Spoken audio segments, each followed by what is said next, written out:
بسم اللہ الرحمن الرحیم۔ رسول اللہ صلی اللہ علیہ وسلم نے 3 مرتبہ فرمایا، اس سے بخش دیا گیا، اس سے بخش دیا گیا۔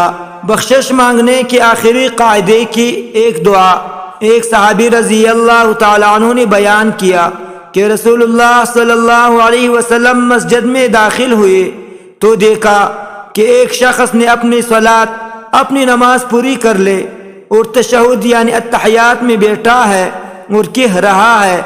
یہ سن کر آپ صلی اللہ علیہ وسلم نے 3 مرتبہ فرمایا، اس سے بخش دیا گیا، اس سے بخش دیا گیا۔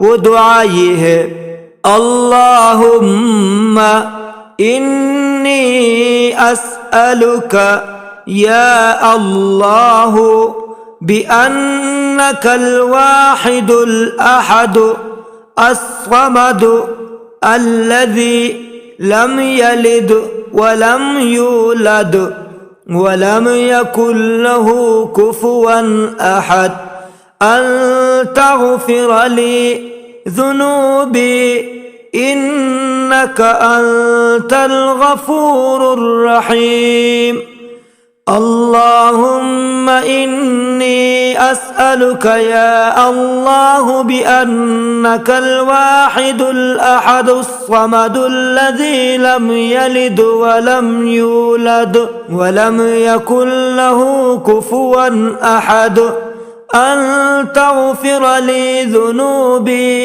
إنك أنت الغفور الرحيم۔ ترجمہ، اے اللہ میں تجھے یہی واسطہ دے کر سوال کرتا ہوں کہ تو یکتا اور بے نیاز ہے، نہ تو کسی کا والد ہے اور نہ ہی بیٹا ہے اور نہ ہی تیرا کوئی ہمسر ہے۔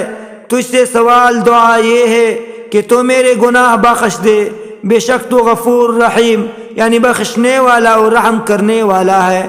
آمین یا رب العالمین برحمتک یا ارحم الراحمین۔